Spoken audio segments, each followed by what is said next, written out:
안녕하세요. 주는 거 없이 밑도 끝도 없이 원하기만 했던 사람들을 무참히 짓밟아버린 40대 여자입니다.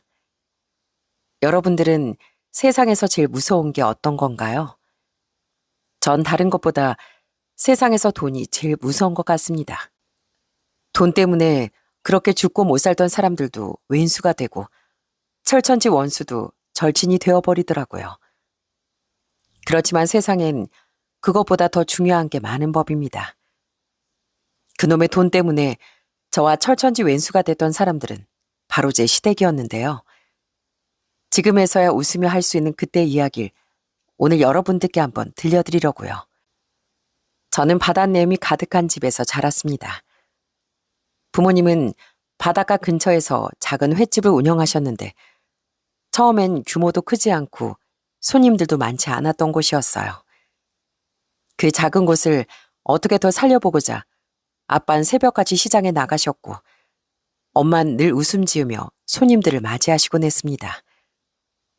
두 분은 저와 남동생 그리고 막내 여동생까지 3남매를 잘 키워보고자 정말 많이 노력을 하셨고요. 부지런하기로 동네에서 소문난 부모님의 노력 덕분에 횟집은 점점 잘 되기 시작했지만 저희 집 생활은 풀리지 않았어요. 그 이유는 바로 할머니, 할아버지 때문이었습니다. 아빤 5남 2녀 중 장남이었는데요. 그러다 보니 할머니, 할아버지께서 항상 아빠에게 장남 노릇을 하라며 등을 떠밀곤 했습니다. 애비야, 이번에 둘째네가 사업이 힘들다던데 네가 사업 자금 좀 대다오. 애비야, 네 첫째 여동생이 급하게 목돈이 필요하댄다. 걔네가 요즘 힘든가 본데 네가 좀 거기 도와다오. 이렇게 매번 할머니, 할아버지가 아빠, 엄마에게 다른 형제들을 도와달라고 얘기하시곤 했죠. 장남 집안이니 동생들을 늘 챙겨야 된다는 게 할머니, 할아버지의 뜻이었어요. 그런데 부모님은 나름 동생들을 열심히 챙겼지만 할머니, 할아버지는 그게 영 부족하다고 생각하셨나 봐요. 하루는 할머니가 집까지 찾아와 엄마를 힘들게 하신 적도 있었어요. 장손 집안에 시집 왔으면 큰 며느리로서 도리를 다해야지. 어떻게 동생들을 외면해가지고 니들끼리만 잘 살 생각을 하니? 네가 애비 막은 거지? 동생들한테 해주지 말라고 네가 그랬지? 어머님, 무슨 소리 하시는 거예요? 그리고 저희 할 만큼 했습니다. 더 이상 챙기라 마라 하지 마세요. 저희도 자식이 셋이나 있고 앞으로 살아갈 날이 한참인데 언제까지 동생들 뒷바라지하면서 살겠어요. 이제 제발 좀 그만하세요. 뭐? 이게 진짜? 네가 그랬구나? 네가 그랬어. 잔말 말고 넌 며느리 둘이나 똑바로 해. 네가 며느리 노릇을 제대로 못하니까 동생들이 안 풀리는 거 아니야. 네가 잘했으면 걔들이 이러고 살고 있겠어? 하늘에서 노한 거야. 할아버지 할머니는 아빠의 형제들 일이 잘 풀리지 않을 때마다 그 탓이 엄마 때문이라고 하셨습니다. 분명 엄마 아빠가 충분히 도와줬음에도 일이 잘 풀리지 못한 건 다른 형제들 탓이었음에도 할머니 할아버진 그걸 받아들이지 못하신 거죠. 당시 엄만 몸도 약하셨고 마음도 약하셨어요. 누구보다 여린 엄마에게 할머니의 그런 말들은 비수같이 가슴에 남았습니다. 그래서 엄만 제대로 할머니 할아버지께 대응도 하지 못하고 늘 그렇게 힘들어하시며 눈물을 흘리시곤 했죠. 그땐 정말 하루도 조용할 날이 없었네요. 매일같이 할머니 할아버진 장남 둘이 며느리 둘을 하라고 난리셨고 그런 할머니 할아버지 때문에 저희도 늘 마음을 졸이면서 살아야 했어요. 그런 저희 집 상황이 바뀐 건 할머니 할아버지가 차례로 돌아가시고 난 후부터였습니다. 그전까진 아빠의 형제들도 모르는 척 아닌 척 아빠의 도움을 받아왔지만 조부모님 두 분이 다 돌아가시고 나니 아빤 모든 연을 딱 끊어버렸죠. 또 도와달라며 찾아온 둘째 작은 아빠를 보고서 아빤 냉정하게 딱 잘라 얘기하셨어요. 이제 더 이상은 나도 못하겠다. 장남이란 이름으로 니들한테 여태껏 해준 거 충분하다고 생각한다. 그러니까 더 이상 내 가족 힘들게 하지 마. 형, 어떻게 형이 그럴 수가 있어? 엄마 아버지 돌아가셨다고 이러는 거야? 아무리 그래도 형 장남이잖아. 그래, 장남으로서 지금껏 내 식구들 돌보지 않고 니들 살폈어. 근데 니들이 지금까지 우리한테 고마움이라도 갖고 있었어? 아버지 어머니 살아생전 장남 노릇 자식 노릇 다 했다고 생각한다. 내 할 일은 다 했으니까 너희들도 더는 여기 찾아오지 마. 그렇게 아빤 염치 없이 바라기만 했던 식구들을 냉정하게 잘라냈습니다. 유일하게 아빠와 인연을 이어갔던 사람은 셋째 작은 아빠, 막내 고모뿐이었어요. 그렇게 퍼줘도 결국에 돌아온 건 다른 가족들의 원망뿐이니 아빠와 저희 가족들은 정말 충격을 많이 받았습니다. 그래서였을까요? 전 염치 없이 바라기만 하는 사람들이 정말 싫더라고요. 그나마 다행이라면 그 후로부턴 저희 집도 점점 풀리기 시작했다는 겁니다. 횟집도 잘 돼서 규모가 커졌고 경제적으로도 점점 여유를 찾게 되었죠. 그렇게 저희는 평화를 찾고서 잘 자랄 수 있었고 전 대학을 나와 직장에 취직을 하고 남동생과 여동생도 대학 졸업 후 안정적인 직업을 갖게 되었습니다. 그러다 제가 30대 중반이 되었을 때 소개를 통해 남편을 만나게 되었어요. 남편의 첫인상은 굉장히 책임감도 강하고 거기다 주변 사람들에게 잘 베풀고 굉장히 따뜻한 사람이었습니다. 그런 모습을 보면서 전 결혼을 결심하게 되었어요. 시댁은 시부모님과 남편, 시동생이 있었는데 상견례를 할 때도 시부모님 두 분 다 말수가 적으셨고 아주 진중해 보이셨습니다. 시동생도 처음엔 예의도 바르고 건실한 청년인 줄 알았어요. 결혼할 때 저희 부모님 인맥으로 정말 좋은 곳에서 결혼식을 올리게 되었고 신혼집도 저와 남편이 모은 돈 반반에서 마련했습니다. 그렇게 준비를 하니 시댁에서 미안해하면서도 참 고마워하고 좋아하시더군요. 그런데 주변에서 자꾸만 며느리를 잘 봤다고 얘기하니까 시모는 그 말이 좀 고가웠던 모양이었어요. 예, 경은아, 네 친구들이나 뭐 주변에서 결혼들 많이 하지 않니? 그래, 걔네들은 어쩐데? 다들 결혼하고서 제사 챙겨야 한다. 주말이면 시댁 가야 한다. 이러고 힘들어하지 않어? 뭐 그런 애들도 있고요. 근데 요즘은 다 맞벌이 하니까 쉬는 날 그냥 쉬고 그러는 부부들이 많더라고요. 근데 그건 왜요? 아니, 내가 주변 다른 아줌마들한테 물어보니까 매번 며느리 와서 저녁 차려라. 아, 이거 해라 저거 해라. 아주 시집살이를 제대로 시키더라고. 그런 거 보니까 경은이 넌 시집 잘 왔다 싶더라. 아이, 솔직히 우리 집만한 곳이 어딨어. 시부모 사이 좋고 남편 공무원의 정년 짱짱하지. 시동생 착하지. 아, 이 정도면 만점 시대가 아니야? 아, 네, 뭐 그렇죠. 그지? 내 주변에서도 나 같은 시어머니만 있으면 이혼율이 아주 뚝 떨어질 거라고 그러더라.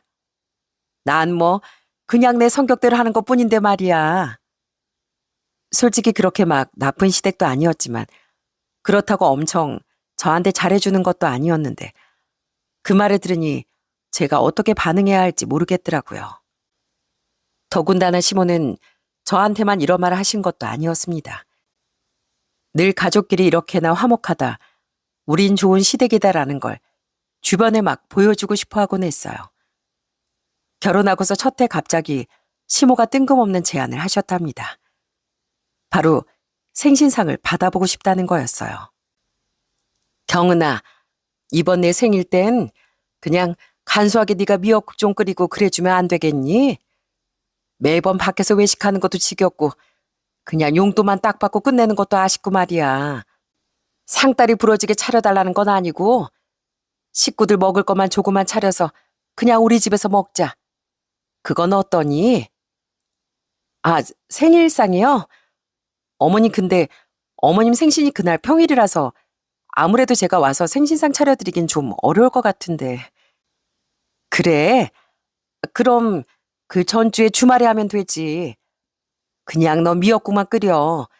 다른 건 내가 싹 다 준비해 놓을 테니까 집에 와서 그냥 대충 밥 해 먹고 그렇게 가족들끼리 시간 보내자.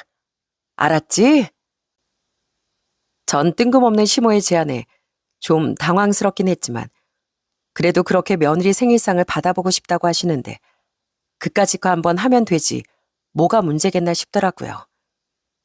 그런데 그 주말에 딱 시댁에 가선 진짜 기절하는 줄 알았습니다.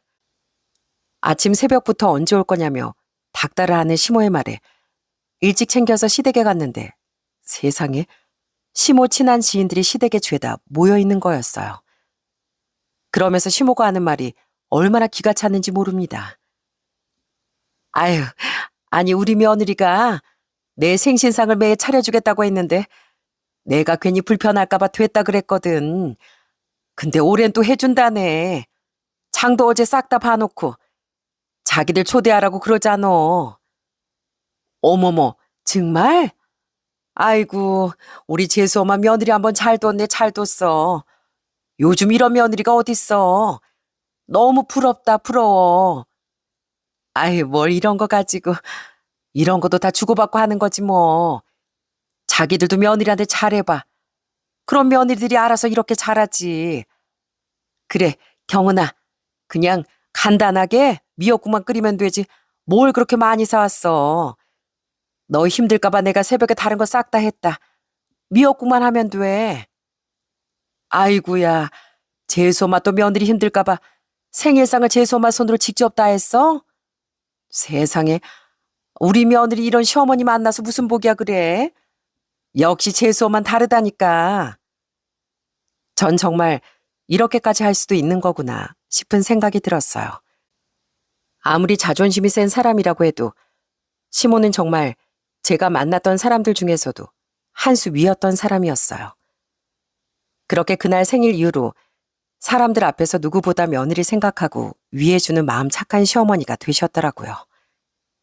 물론 전 정말로 시댁에 가서 미역국만 딱 끓였고 별거 한 건 없었지만 정말 기분이 이상했습니다. 그래도 그때까지만 해도 뭐 그런 걸 심각하게 생각하진 않았어요. 저한테 직접적으로 뭔가 피해준 것도 없었고 이 정도는 그냥 사소한 에피소드라 생각했으니까요. 그런데 이 시모의 자격지심이 나중에 저한테 어떻게 돌아올지 그땐 생각하지 못했었네요. 전 결혼하고서 아들을 낳았고 아들을 낳고 나선 육아에 집중하고자 일을 좀 쉬게 되었어요. 문제는 그때부터 슬슬 시댁이고 남편의 태도가 변하기 시작했다는 겁니다. 결혼 4년 차가 지나가면서부터 시댁 상황이 확 바뀌었거든요. 원래는 시부가 은퇴를 하시고 일을 안 하셨는데 경제적으로 빠듯하다 보니 어느 날 시부모님이 갑자기 투자를 시작하시겠다고 선언을 하시더라고요. 그런데 아무래도 형편이 좋지 않으니까 목돈이 당장 없어서 시모가 저희 부부한테 그걸 좀 빌려달라고 하시더군요. 애미야, 너 그 애비한테 들어보니까 목돈이 좀 있다고 하던데 나 그 돈 좀 빌려줘라. 한 1억만 빌려줘. 네? 1억이요? 갑자기 무슨 그렇게 큰 돈이 왜 필요하신 건데요? 아니, 내가 요즘 하는 금융투자가 있는데 그거 해놓으면 한 달에 수익이 10%나 나온댄다. 그럼 1억을 투자하면 우리가 매달 수익을 얼마나 받겠니? 그러니까 너도 투자한다 생각하고 그 돈 좀 빌려다오. 1년 안 돼서 내가 그거 싹 다 갚으마. 네? 아니 무슨 투자길래 한 달에 수익이 그 정도나 나와요. 어머님 좀 더 알아보시고 하세요. 그리고 그 정도 큰 돈이 저희한테 어디 있겠어요. 아유 그러지 말고 좀 빌려줘. 너도 직장 이제 그만두고 다시 다니려고 하면 꼴랑 2, 300밖에 못 벌 텐데 그거 벌 생각이면 지금 투자해서 편하게 해보면서 살 수 있잖아. 내가 수익 나면 너한테도 나눠주마. 아이, 안 돼요 어머님. 저희 그 정도 돈 없어요. 죄송하지만 안 될 것 같아요. 그리고 그런 거 하지 마세요. 그러다 진짜 큰일 나면 어쩌시려고요. 그런 거 함부로 하는 거 아니라던데. 아유 됐다 됐어. 빌려주기 싫으면 싫다고 하면 될 것이지. 뭔 말이 많어. 내 치사해가지고 소원. 알았다. 결국 시부모에게 돈을 빌려주지 않았지만 전 좀 찝찝한 마음이 들었습니다. 세상에 어떤 투자가 매달 10% 수익을 준답니까? 아무리 생각을 해도 좀 이상하다 싶더라고요. 어차피 시부모님이 큰 돈을 가지고 계신 것도 아니었고 저희도 빌려주지 않았으니 그냥 그렇게 끝난 일이라고 생각했습니다. 그런데 그로부터 얼마 지나지 않아 시댁의 돈이 막 엄청 많아지기 시작했어요. 알고 봤더니 돈을 어디서 구했는지 금융투자를 해서 수익을 계속해서 정말 받게 된 거였어요. 어느 날 시댁 식구들이랑 밥을 먹기로 하고 한 식당 앞에서 기다리는데 쟤네 땡땡 차량이 딱 저희 앞에 멈춰 서는 게 아니겠어요? 그런데 그때 차 문이 열리면서 내리는 사람을 보고서 정말 제 입을 그대로 틀어막을 수밖에 없었답니다. 그 차에서 내린 사람은 바로 시부모님이었거든요. 어? 어머님, 아버님, 이게 무슨 차예요?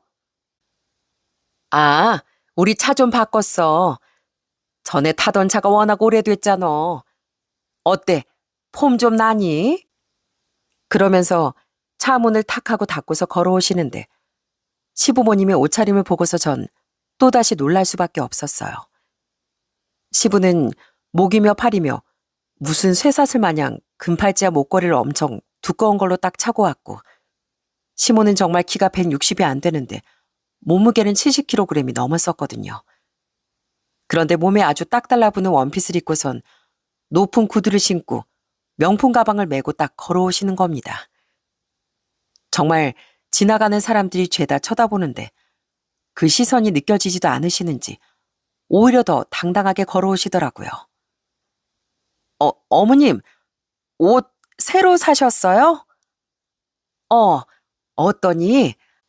이거 이번 시즌에 나온 한정판이라던데 잘 어울리니? 가방이나 하나 살까 하다가 백화점 갔다가 딱 내 마음에 드는 게 있길래 하나 사봤다. 괜찮지? 그나저나 넌 어떻게 시부모 만나는데 꼴이 이게 뭐니? 아무리 그래도 좀 갇혀있고 나와야지. 남들이 보면 뭐라 그러겠어? 내가 돈 좀 줄 테니까 너도 백화점에서 옷 좀 사 입어라. 그게 뭐니 그게? 그때부터 정말 시모는 본인들이 이제 돈도 여유롭고 좋은 시댁이라고 생각했는지 저한테 제대로 시집살이를 시키려고 하시더라고요. 어느 날은 시댁에 갔는데 시모가 뜬금없는 말을 하시더군요. 바로 제가 시동생을 데리고 살라는 거였습니다. 당시 시동생은 멀쩡히 다니던 회사도 그만두고 집에서 놀고 먹으면서 그렇게 지냈었거든요. 그 시동생을 데리고 가서 직장에 취직시키고 장가까지 보내라고 저한테 말을 하시는 거였어요. 전 너무나 황당했습니다. 네가 우리 집 맏며느리로서 이 정도는 해야지. 그래야 우리가 나중에 니들한테 재산도 남기고 그러는 거 아니겠니? 지금이야 우리가 건강하게 잘 있다지만 나중에 우리 떠나고 나서 이 재산 다 누구한테 갈 거야? 니들한테 갈 거 아니야. 그럼 지금부터 잘해야지. 다른 거 몰라도 네 남편 둘도 없는 동생이니까 네가 알아서 막내 장가도 좀 보내봐라. 네? 아니 도련님을 저희 집에 왜 데리고 가요, 어머님? 그리고 도련님 지금 회사도 안 다니고 집에서 쉬고 있는데 어떻게 장가 갈 준비를 해요? 아이, 우리 집 재산 정도면 앞으로 시집 오겠다는 여자들 널리고 널릴 거야. 그나마 네가 맏며느리니까 네 입에 맞는 동서 구해보라고 내가 너 배려해 주는 건데 넌 어떻게 그렇게 싫다고만 하니? 어머님 죄송한데 저 그렇게 못합니다. 제가 그렇게 해야 할 이유도 모르겠고요. 내가 말했잖아. 우리 집 재산 앞으로 니들이 다 가질 거라고. 그러니 알아서 네가 잘해야 되는 거 아니야? 네 벌이에 평생 벌어도 못 버는 돈 남겨주겠다는데. 어머님, 저 그 돈 받을 생각도 없고요. 어머님, 아버님 평생 다 쓰시고 저희한테 한 푼도 안 남겨주셔도 괜찮아요. 그러니까 저한테 그런 요구는 안 하셨으면 좋겠네요. 전 냉정하게 거절을 했습니다. 시모는 그런 제가 예의가 없느니 며느리 도리를 제대로 안 하느니 아주 난리가 났어요. 전 제가 열심히 일해서 벌면 벌었지 그런 식으로 재산을 받고 싶은 생각은 없었거든요. 그런데 그날 집으로 오는데 남편이 진짜 황당한 얘기를 꺼내는 거였어요. 여보, 당신 좀 너무한 거 아니야? 그냥 그거 하나 해주겠다고 하면 되지. 뭘 그렇게 딱 잘라서 거절해? 엄마랑 아버지 요즘 돈 얼마나 버는지 몰라서 그래? 뭐 얼마나 버시는데. 그리고 돈 가지고 저렇게 사람을 이래라 저래라 하는 건 괜찮은 거고? 난 그렇게까지 하고 싶지 않아. 당신이 아무리 노력해도 그 정도 벌지도 못할 돈을 버신다고. 내 월급이면 얼마나 한다고? 당신 조그만 고개 숙이고 들어가면 될걸? 아유, 뭐? 그럼 내가 그 돈 받자고 시동생까지 데리고 와서 뒤치다거리 하라는 거야? 그럼 뭐 못하냐? 난 그 정도 돈 준다고 하면 뭐든 하겠다, 뭐든. 전 정말 남편이 이런 사람일 줄은 꿈에도 생각을 못했습니다. 늘 성실하고 정의로웠던 사람이 남편이었는데 어떻게 그렇게 돈에 눈이 멀었는지 남편한테도 엄청 실망을 하게 되더라고요. 그 뒤로도 시모는 자꾸만 돈을 가지고서 절 어떻게든 본인 손아귀에 올려놓으려고 했지만 전 그 수작에 넘어가지 않았습니다. 그러니 시모는 점점 절 못마땅해 했고 저한텐 잘해주지도 않으면서 시동생한텐 자꾸만 돈을 쥐어주고 사업해봐라, 이거 해봐라 아주 난리가 아니었어요. 시동생은 시부모님 돈으로 이것저것 사업 시도를 했지만 사실상 잘 되지도 않았고 그런데도 시부모님은 포기하지 않고 시동생을 지원해줬습니다. 시부모는 진짜 대놓고 저희와 시동생을 차별했어요. 제가 자기들한테 잘 안 하니 대신 시동생한테 올인하겠다며 저한테 직접적으로 얘기하시더라니까요. 그러니 남편과의 사이도 좀 멀어졌고요. 그러던 어느 날 결혼하고서 6년 차가 될 무렵 남편 역시 달라지기 시작했습니다. 갑자기 술을 마시고서 늦게 들어오는 날들이 많아졌어요. 원래 남편은 술자리를 별로 좋아하지 않았는데 어느 날부터 아주 만취가 돼서 들어오는 날들이 점점 늘어났습니다. 거기다가 갑자기 안 하던 골프를 치러 다니질 않나, 없던 명품 가방을 사질 않나, 씀씀이가 점점 해퍼지더라고요. 전 걱정된 마음에 남편에게 물었습니다. 여보, 요즘 왜 이렇게 이것저것 많이 사? 안 하도 골프까지 치고, 오늘은 또 어디 가는데? 아니, 그냥 지역업체 사장들하고 잠깐 골프 치러 가는 거야. 뭘 그런 거 가지고 그래. 나 오늘도 늦으니까 그렇게 알아. 주말마다 집에는 안 붙어 있고 누굴 그렇게 만나는지 맨날 술자리에 모임에 늦게 들어오는 꼴을 보면서 정말 속이 답답하고 화가 나더라고요. 그렇게 남편과의 사이는 점점 더 멀어지기만 했죠. 남편이 이렇다 저렇다 얘기를 해주는 것도 아니니 전 도대체 이게 무슨 상황인지 알 수조차 없었어요. 그런데 그렇게 사람들과 하루가 다르게 어울리고 다니던 남편이 어느 날부턴 또 무슨 일이라도 있는지 집에서 혼자 술을 매일 들이키며 한숨을 쉬기 시작하더라고요. 그런 남편에게 무슨 일이냐고 물어봐도 남편은 또 입을 꾹 다물고 아무런 말도 하지 않았고요. 여보, 도대체 무슨 일이길래 아무 말도 안 하고 지금 몇 날 며칠 술만 마셔. 왜? 무슨 일인데? 얘기를 해야 같이 고민을 하지. 아휴, 됐어. 당신하고 얘기해서 뭐하게. 물어보지 마. 아니 그럼 왜 그러고 있냐고. 무슨 일인데. 애한테도 요즘 계속 짜증만 내고 뭐냐니까. 답답하게도 남편은 제가 아무리 화를 내고 추궁을 해도 아무런 말도 하지 않고 계속 입만 꾹 다물고 있더군요. 정말 미치고 팔짝 뛸 노릇이었습니다.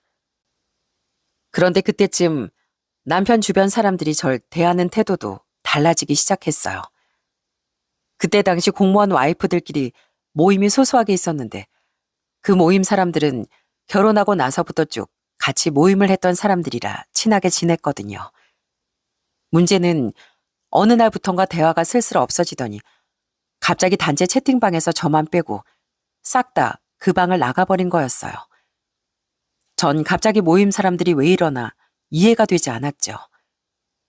그래서 너무 이상해서 그때 친하게 지냈던 사람한테 물어보게 되었습니다.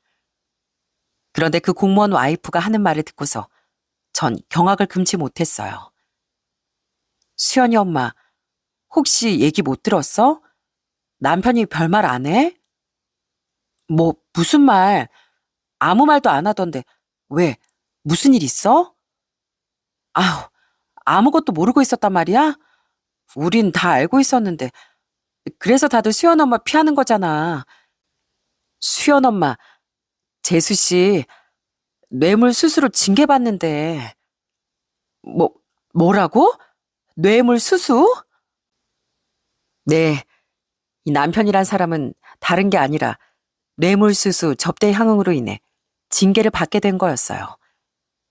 공무원 품위 위반으로 내부 징계를 받을 처지가 되자 그렇게 집에서 내내 한숨만 쉬면서 술을 마셨던 거였고요. 저는 바로 남편에게 가서 따져 물었습니다. 당신 이거 사실이야? 뇌물수수라니, 접대라니, 지금 그게 무슨 소리냐고. 아, 내가 나 혼자 잘 살려고 그랬겠어? 다 같이 잘 살아보자고 해서 그런 거잖아. 안 그래도 나 속상하니까 그만 얘기해. 뭐? 그럼 당신이 잘했다는 거야? 어떻게 공무원이란 사람이 돈을 그렇게 헤쳐먹을 생각을 해? 겁도 없이. 그러니까 엄마 아버지가 잘해서 재산 물려준다고 했을 때 당신이 순순히 그렇게 했다고 했으면 내가 이랬겠냐고. 당신이 우리 집에 못하니까 엄마 아버지도 재산 안 준다 그러지. 비빌 언덕이 없으니까 내가 어떻게든 잘 살려면 이런 수밖에 더 있겠냐고. 어차피 당신 나랑 정도 다 떨어졌잖아. 안 그래도 속상해 죽겠는데 당신까지 정말 이럴 거야? 아, 진짜 마누라라고 도움도 하나 안 되고. 뭐라고? 어떻게, 어떻게 당신이 나한테 그런 소리를 해? 그럼 당신은 뭐 잘했고? 이 세상 살면서 돈이 얼마나 중요한데 그깟 고개 한번 숙이는 거 못해가지고선 이게 다 당신 때문이야, 당신. 전 남편의 이런 태도에 정말 머리가 멍해지고 말았습니다. 솔직히 자기가 사고를 쳐서 이 지경까지 됐으면 가장으로서 미안하다, 사과라도 해야 하는 게 맞는 거 아닌가요? 그런데 뻔뻔하게 제 탓을 하고 앉아있으니 배신감이 이루 말할 수가 없더라고요. 정말 남편은 예전에 제가 알던 그 정의롭고 따뜻한 그런 사람이 아니었습니다. 한번 그렇게 어디서 뇌물 받고 돈 맛을 보면서 부정을 저지르고 나니 그게 또 당연하게 되고 사람이 점점 악해졌던 거였어요. 그날 이후로 남편은 저한테 크게 화를 내더니 집을 나가버렸습니다. 사람이 상황을 해결할 생각을 해야지 그냥 피해버리는 꼴을 보고 나니 더 속이 터질 것 같았어요. 그런 와중에 딱 2주도 안 지나 사건은 또 하나 터지고 말았습니다. 왜 나쁜 일은 연달아 일어난다고 하죠? 시댁에 아주 커다란 사건 하나가 벌어진 거였어요. 아마 여러분들도 2년 전에 TV 방송에서 한 번쯤 보셨을 거라고 생각해요. 금융투자라는 명목으로 시부모는 대규모 다단계 투자를 하고 있었던 거였어요. 아마 그 사건 아시는 분들도 계실 텐데 이게 전국적으로 피해를 보신 분들이 많았거든요. 처음엔 투자자들을 모집해서 돈을 돌려막고 하다가 2년 후에 빵 터진 거였는데 바로 그 사건의 시부모가 휘말린 거였습니다. 그때 피해자들만 해도 진짜 몇만 명에 달할 정도로 큰 사건이었어요. 더 웃긴 건 그 피해자들 중에서 변호사도 있었고 의사며 고위 관리층까지 진짜 똑똑하고 잘 나간다는 사람들도 다수 있었다는 겁니다. 그런데 그런 사람들도 한탕을 노리다가 그렇게 패가망신을 한 거였어요. 시부모는 그 금융투자를 한답시고 살고 있던 집 담보며 주변의 돈까지 빌려서 거기다 다 쏟아 부은 거였어요. 결국 2년의 호의호식했던 생활은 싹 망하고 한순간에 길거리에 나앉게 된 거죠. 그러자 시모가 절 찾아와선 처음엔 돈을 빌려달라고 아주 난리였습니다. 아이고, 애미야, 이걸 어쩌냐. 그게 다 사기였댄다, 사기. 우리 이제 진짜 쫄딱 망했어. 이걸 어쩌면 좋아. 당장 급하게 돈도 메꿔야 하는데 너 돈 가진 거 좀 있냐? 제가 돈이 어디 있어요. 돈 없습니다. 그리고 저한테 얘기하지 마시고 시동생한테 물어보셔야죠. 어머님 그 돈 다 시동생한테 주셨잖아요. 아유, 걔가 돈이 어딨니? 사업한답시고 다 말아먹었지. 너 정말 돈 없다니? 아유, 이걸 어쩜 좋니? 어쩜 좋아. 돈 없어요. 저한테 이러지 마시고 남편한테라도 전화해보세요. 전 없습니다. 무슨 돈을 맡겨둔 것 마냥 저한테 요구하는데 정말 황당하더라고요. 끝까지 제가 돈 한 푼 없다고 말하자 결국 시모는 포기하고 돌아갔지만 그 후로는 다른 요구가 시작됐습니다. 그건 바로 저희 집에 합가를 하겠다는 거였어요. 전 처음부터 거절했습니다. 그랬더니 시모는 아예 저한테 화까지 내더라고요.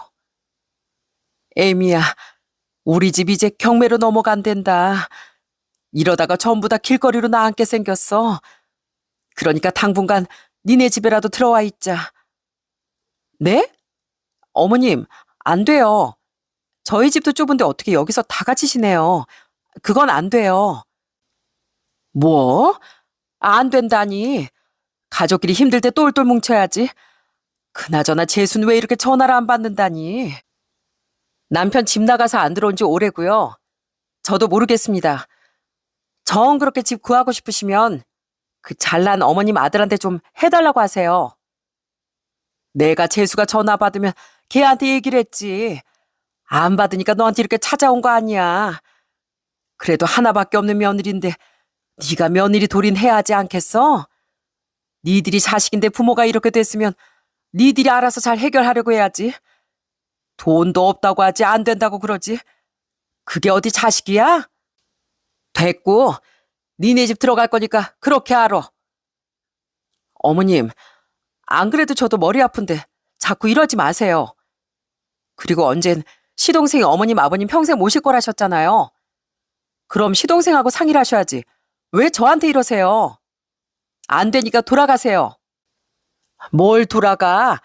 우리 다 나앉게 생겼으니까 네가 며느리로서 도리 이젠 진짜 해야 되겠어.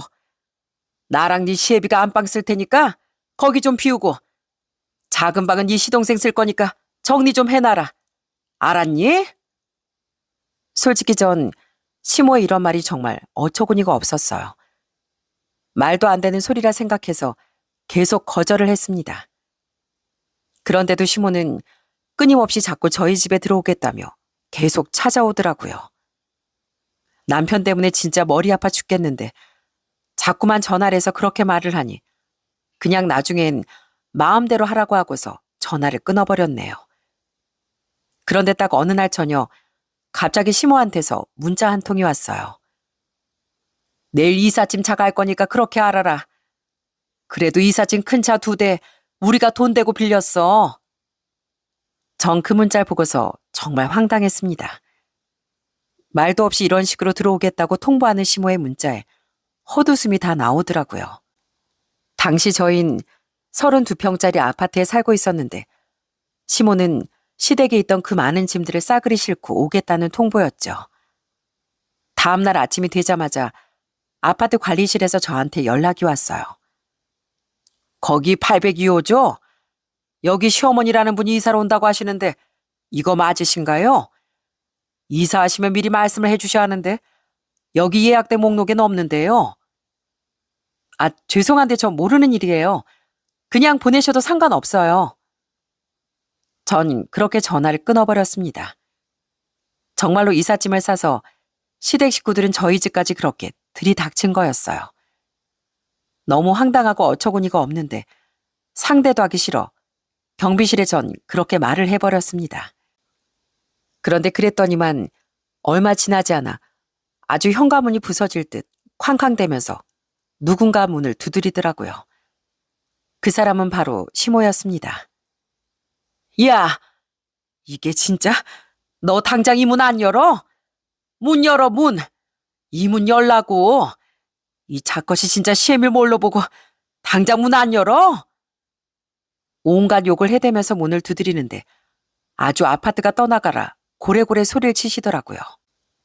처음엔 그냥 놔둘까 하다가 전 크게 심호흡을 하고서 현관문을 활짝 열었습니다. 그랬더니 시모가 허겁지겁 들어오더니 저한테 삿대질을 하면서 막 따지는 게 아니겠어요? 야, 너 내가 어제 문자 보냈지? 짐 싸들고 분명 우리 아들 집에 들어간다고 했잖아. 근데 넌 그걸 알면서 거절을 해? 네가 짐 돌려보내라고 하면 내가 갈 줄 알았어? 넌 누구한테 그렇게 배웠어? 네 친정엄마가 그렇게 가르치디? 네 부모가 그렇게 가르쳤냐고? 내가 분명 안방 비워놓으라고 했지? 지금까지 안 된다고 내내 말씀드렸잖아요. 아드님한테 말하시라고요. 왜 대체 저한테 그러세요? 뭐? 네가 며느리만 알아서 키워야지. 어디서 두 눈 똑바로 뜨고 시애미한테 대들어? 하여간 여태껏 며느리로서 한 것도 없으면서 여태껏 내가 봐줬더니만 지금 이 상황에서도 아무것도 안 하려고 해? 네가 시집 와서 우리 집에 해온 게 뭐야? 어? 우리 같은 시댁 만났으면 네가 잘해야 되겠다 생각을 해야지. 잔말 말고 얼른 내려와서 이삿짐 들어오게 해. 나 안방 정리 좀 하고 있을 테니까. 그러더니 시모는 씩씩대면서 안방으로 향하더니 문을 딱 열었습니다. 그런데 그때 시모가 무슨 귀신이라도 본 것 마냥 소스라치게 놀라더라고요. 어머나! 그러더니 새하얗게 질린 시모는 그대로 뒷걸음질을 치다 뒤로 자빠지고 말았습니다. 전 그 모습을 보면서 순간 풋 하고 웃음이 절로 나왔습니다. 왜 그런지 알면 아마 여러분들도 배꼽 빠지실 겁니다. 그건 바로 안방문을 열자마자 보이는 침대 위에 저희 엄마가 딱 양반다리로 앉아서 손에 방망이를 쥐고 시모를 보고 있었거든요. 사부인이 여기는 어떻게... 아이고, 오랜만입니다. 근데 여기까지 연락도 없이 어쩐 일로... 왜요? 제가 뭐 못 올 때라도 왔습니까? 못 올 곳이라도 왔냐고요? 딸이 불청객이 온다길래 와봤습니다. 아니 뭐 그게 아니라... 근데 불청객이라니요. 전 저희 아들 집 온 건데. 아들 집이요? 여긴 제 딸 집이에요. 제가 딸네 집 오면서 뭐 사돈댁에 허락이라도 받고 와야 한답니까? 아니 뭐 그런 건 아니지만 여긴 우리 아들네 집이고 사부인께서 이렇게 계실 곳은 아니지 않습니까? 시모는 그 와중에도 정말 뻔뻔하게 얘기를 했습니다. 그러자 저희 엄마가 한껏 코웃음을 치면서 딱 얘기를 하시더군요. 아들 집이요? 그래요. 그럼 따질 거 정확하게 따져봅시다. 정확하겐 반반, 반반이죠. 그러니까 여긴 우리 딸 집이기도 합니다. 그러니 저희 딸 의사도 물어보셔야죠. 안 그렇습니까? 그게... 아니 아들이 연락이 안 돼가지고 저희가 사정이 있어서 급하게 아들 집에 온 것뿐입니다. 근데 사돈께서 왜 여기... 아들이 연락이 안 되면 될 때까지 기다리셔야지 이게 뭐 하는 겁니까? 그 아드님 연락이 안 되겠네요. 연락도 못 받으셨으면 그 아들이 지금 어떤지도 모르시겠네. 예? 아니, 그게 무슨 말이십니까? 아까 밖에서 하시는 말 들어보니까 부모한테 가정교육을 제대로 못 받았더니 어쨌느냐 하시는 것 같던데 그 잘난 아드님 얼마나 교육을 잘 받으셨길래 공무원 품위 위반으로 잘릴 지경이 됐어요? 자식 교육 똑바로 잘 시키신 거 맞을까요? 뭐라고요? 아니, 그게 무슨 소리예요? 잘리다니요. 우리 아들이 왜 잘려요? 딱 보니 시모는 아예 상황을 전혀 모르는 눈치였습니다. 그러자 엄만 침대에서 내려오시더니 시모 눈을 똑바로 쳐다보시며 얘기를 하셨어요. 부모라는 게 자식 뒤에서 서포트하는 게 일인데 부모가 돼가지고 다단계에서 돈까지 날려서 살려달라고 짐 싸들고 자식 집에 들어오는 사람이 어디 있답니까? 거기다가 여기가 그쪽 아드님 집이에요? 여기 넣으면 우리 딸 집이기도 합니다. 그런데 어떻게 우리 딸 허락도 없이 큰 차 2대까지 끌고 올 생각을 해요? 본인들이 잘못했으면 본인들이 직접 똥을 치워야지. 왜 자식들이 그 뒤치다거리를 하냐고요? 보안이 우리 딸이 막다 하도 안 돼서 저한테 도움을 요청했는데 어디 한번 부모 대 부모끼리 얘기 좀 해봅시다. 우리 딸 며느리 도리 안 한다 그러셨죠? 그럼 그쪽 아드님 얼마나 사이돌이 잘했는지 어디 하나부터 10까지 따져보시자고요. 예? 아니 뭐 며느리하고 어디 사이가 같습니까? 자고로 사이는 100년 손님이고 며느리 시집 귀신 될 사람인데 애초부터 다르죠. 어디 조선에서 오셨나 봐요.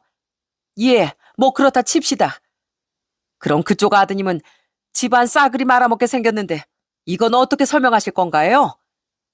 보아하니 뇌물수수의 접대까지 받고 이거 다 추징금 내게 생겼는데 그 소송 비용들까지 하면 그대가 아드님이 낸 금액을 싹 다 날아가게 생겼거든요. 그럼 여기 남아있는 건 우리 딸 목밖에 없지 않겠습니까? 그럼 여기 그쪽 아드님 집 아니고 여기 넣으면 우리 딸 집이네요. 뇌물 수수라니요? 그게 무슨 말이에요? 말 그대로 그쪽 아드님이 뇌물 처받아 먹어가지고 깜빵 들어가게 생겼다고요. 그러자 시모는 당황해하더니 아무 말도 하지 못했습니다. 엄만 그런 시모의 태도를 보면서 더더욱 화를 내며 따졌어요. 범죄자들 사이랑 지금껏 조용히 산 우리 딸이랑 얼마나 차이가 나는지 아시겠어요? 그런데 그런 우리 딸한테 지금까지 말 한마디 예쁘게 해본 적이 있냐고요. 허구한 날 돈 내놔라, 돈 보내라, 도와줘라, 이거 해라 저거 해라. 며느리 돌인 찾으시면서 뭐 하나 내준 것도 없지 않습니까? 우리 딸이 그 집 시녀예요? 내가 진짜 웬만해서 참으려고 했는데 내가 어제 우리 딸 전화 받고 아주 꼭지가 돌아서 바로 달려왔어요. 사돈 대접은 여기서 끝입니다. 아시겠어요? 아니 그 사돈 그게 아니고 저희가 이렇게 가면 갈 곳이 없습니다. 짐도 내려놔야 하는데 그건 우리가 알 바 아니고요. 긴 말 필요 없고 당장 나가요. 이 집에서 빨리 나가라고요. 어따 대고 귀한 우리 딸 함부로 대해. 그리고 당신 아들이랑 우리 딸 이미 쫑났어. 이혼 소송 중인데 어디서 며느리 도리를 우누네. 도리 찾고 싶거들랑 잠수당 그 집 아들이나 찾아서 그쪽한테다 얘기해요. 얼마나 자기 부모한테 믿음이 안 갔으면 부모한테까지 상황 설명도 안 했을까. 아휴, 더는 얘기하기 싫으니까 썩 나가요. 나가. 엄만 그 길로 시모를 밖으로 밀쳐내며 내쫓으려고 했습니다. 그동안 횟집 운영하면서 엄마도 정말 이리저리 치이며 살아왔으니 시모쯤은 별거 아니었어요. 엄만 어릴 적 그 여린 사람이 더는 아니었습니다. 그렇게 속수무책으로 밖으로 쫓겨났던 시모는 현관까지 다다르자 다급하게 저한테 묻더라고요.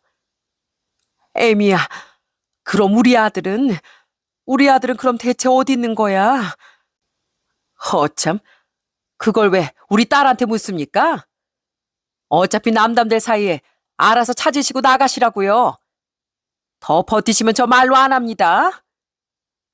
그렇게 결국 시모는 처참하게 집에서 쫓겨나서 돌아갈 수밖에 없었어요. 그대로 이삿집 차량은 어딜 가는지 아파트 밖을 나가더라고요. 남편은 저와 다투고서 바로 집을 나가 숙박업소를 전전하며 지내고 있었는데 자기 부모한테서 전화가 와도 말도 안 하고 연락도 피했던 모양이었습니다. 그런 와중에 시부모는 생각도 없이 며느리만 잡돌이하려고 했다는 걸 알게 되니 더 어처구니가 없더라고요. 제가 그렇게 안 된다 말해도 기어코 무시하고 들이밀려고 했던 것도 아들은 연락도 안 돼 답도 없어 당장 짐은 빼야 해. 그러니 그냥 철판을 깔고서 저희 집으로 온 거였습니다. 마침 그 전날 시모 문자를 보고 제가 엄마한테 너무 답답해 하소연을 하게 되었는데 엄마가 모든 사실을 아시고선 바로 올라오신 거였어요. 저희 엄마가 장사 30년 가까이 넘게 했는데 시모쯤이야 별거 아닐 수밖에 없었죠. 사실 시댁은 이미 이틀 뒤에 짐을 빼야 하는 상황이었고 그 전에 저희 집으로 부랴부랴 이사를 오려고 했던 거였습니다. 결국엔 그 후로 시모는 이삿집 차를 데리고 다시 시댁으로 돌아가신 것 같았는데 부랴부랴 그래도 작은 월세방을 얻었는지 교회 쪽으로 이사를 했나 보더라고요. 그 뒤로는 뭐 어떻게 사시는지 잘 모르고 뭐 궁금하지도 않습니다. 결국 모든 사건이 끝이 나고서 얼마 뒤 남편이란 놈은 어떻게 됐냐고요? 결국 고발을 당해 처벌을 받게 되었답니다. 검찰 구형 징역 5년에 벌금 5천만 원, 그리고 추징금 3,250만 원까지 선고되면서 법정 구속이 되었어요. 나중에 형법상 뇌물수수죄는 특정범죄 가중처벌법이 적용되기 때문에 실형 선고까지 받게 되었죠. 전 남편이 법정 구속되고 이혼을 하게 되었고 아이랑 둘이 같이 살게 되었습니다. 집은 결국 처분할 수밖에 없었고요. 정말 늦게 배운 도둑질이 더 무섭다고 하더니 그 말이 딱 맞는 말이더라고요. 남편이 그 꼴이었습니다. 자기가 돈 맛을 알고 접대도 받으며 주변에서 다들 뭐라도 된 듯 치켜 세워주고 그러니까 남편은 자기 잘났다 생각하고서 못난 짓을 한 거였습니다.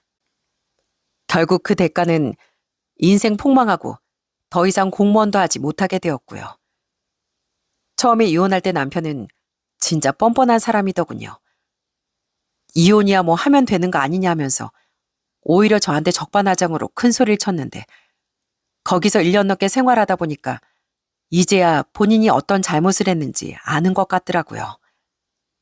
친정 주소는 아니까 거기로 자꾸 제게 편지를 보내는데 읽을 때마다 진짜 어처구니가 없을 뿐입니다. 전 남편의 편지는 진짜 애걸복걸하다 못해 아주 눈물겹더라고요. 여보, 나 요즘 성경책 보고 있어. 나 믿음으로 내 잘못 용서 구하고 있어. 당신이 한 번만 나 면회와주면 안 될까? 우리 아들이 너무 보고 싶어. 여기서 뉘우치고 나가면 정말 새 사람이 돼서 잘 살 수 있을 것 같아. 당신이 너무 보고 싶다.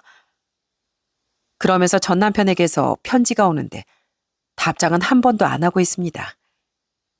아마 사회랑 단절된 생활을 하고 있고 거긴 또 범죄자들만 우르르 몰려 있으니까 이 사회가 얼마나 살기 좋고 편안하고 천국 같은지 이제서야 느끼는 것 같네요.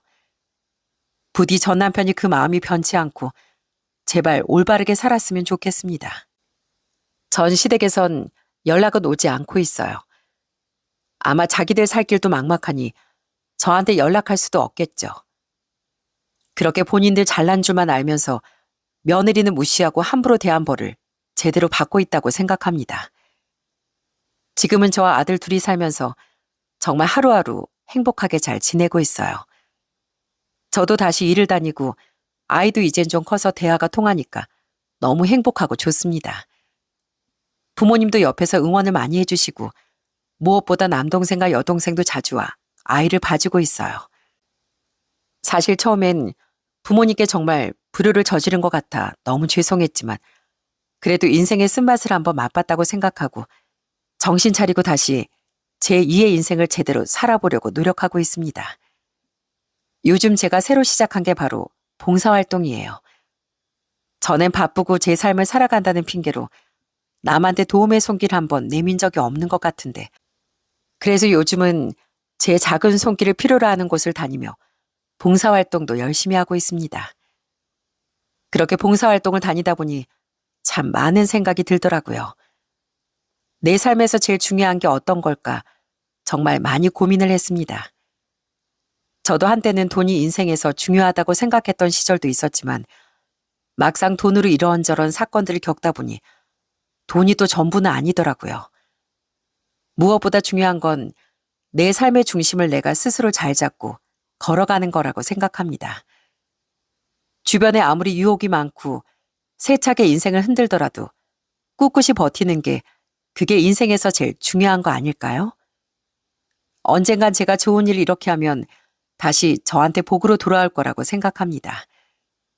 앞으로는 다른 사람들에게 베품을 실천하면서 저와 저희 아이와 그리고 제 가족들과 함께 늘 건강하게 잘 지내보려고요.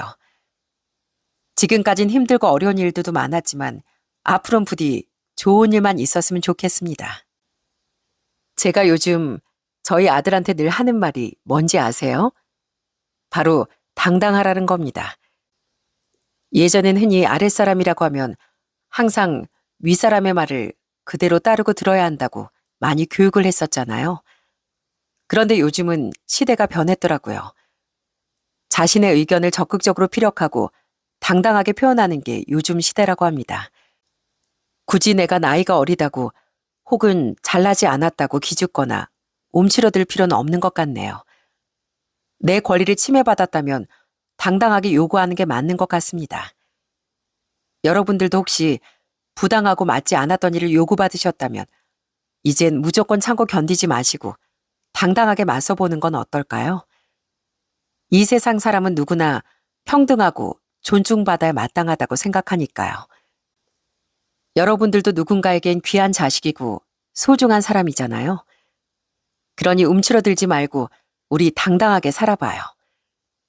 제 이야기 지금까지 들어주셔서 정말 감사합니다. 앞으로 여러분들의 인생도 늘 힘차길 응원하겠습니다. 여러분들도 제가 행복하게 잘 살아갈 수 있게 따뜻하게 응원해 주세요.